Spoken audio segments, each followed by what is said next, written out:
हर बार जब ये लड़की वेंडिंग मशीन से कोई ड्रिंक खरीदती तो जानबूझकर एक सिक्का नीचे गिरा दी थी। फिर वो ऐसे दिखाती जैसे उसे अपना सिक्का ढूंढना हो, लेकिन असल में उसका निशाना मशीन के नीचे छिपे छोटे छोटे भूत होते।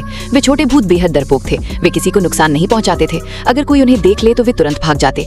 जब मीकू ने देखा कि भूत भी उससे डरते हैं तो उसके मन में एक अजीब ख्याल आया। उसने तय किया कि वो एक छोटे भूत को पकड़कर अपने घर ले जाएगी। इसलिए उसने सिक्का उसी की तरफ लुढ़का दिया। फिर उसे उठाने का बहाना बनाकर आगे बढ़ी, लेकिन छोटा भूत तो बच निकला। उल्टा उसकी मुलाकात उसके खतरनाक भूतिया माँ से हो गई।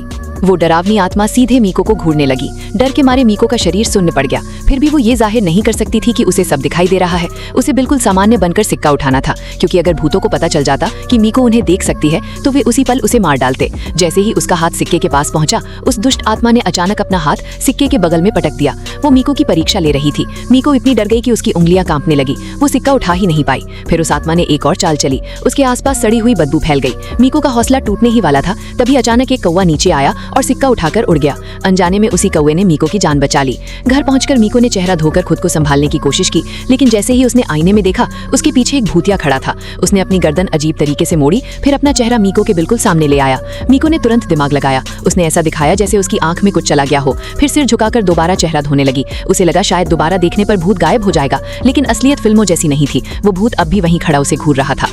मजबूर होकर मीको लगातार चेहरा धोती रही। करीब 20 मिनट बाद जाकर वो आत्मा वहां से चली गई। उस मुसीबत से बचने के बाद मीको सीधे रसोई में गई और मोटा नमक ले आई। उसने कमरे के कोने में नमक से भरा कटोरा रख दिया। उसे उम्मीद थी कि ये पुराना टोटका बुरी आत्माओं को दूर रखेगा। फिर वो बिस्तर पर लेटकर इंटरनेट देखने लगी। ऑनलाइन लोग तरह तरह की बातें कर रहे थे। कई लोग मानते थे कि प्रार्थना की माला बुरी आत्माओं से बचाती है। मीको ने तय किया कि वो अगली सुबह ऐसी माला जरूर खरीदेगी। इसके बाद उसने सोने की कोशिश की, लेकिन तभी रजाई के नीचे कुछ हिलने लगा। मीको ने धीरे से रजाई उठाई। अंदर एक भूतिया बच्चा उसे मम्मी कहकर बुला रहा था। वो कुछ नहीं बोली, बस चुपचाप रजाई वापस ढक दी। उसने अनदेखा करने की पूरी कोशिश की, लेकिन उसका डर छिप नहीं रहा था। ऊपर से कमरे के कोने में रखा नमक भी आधे से ज्यादा गायब हो चुका था।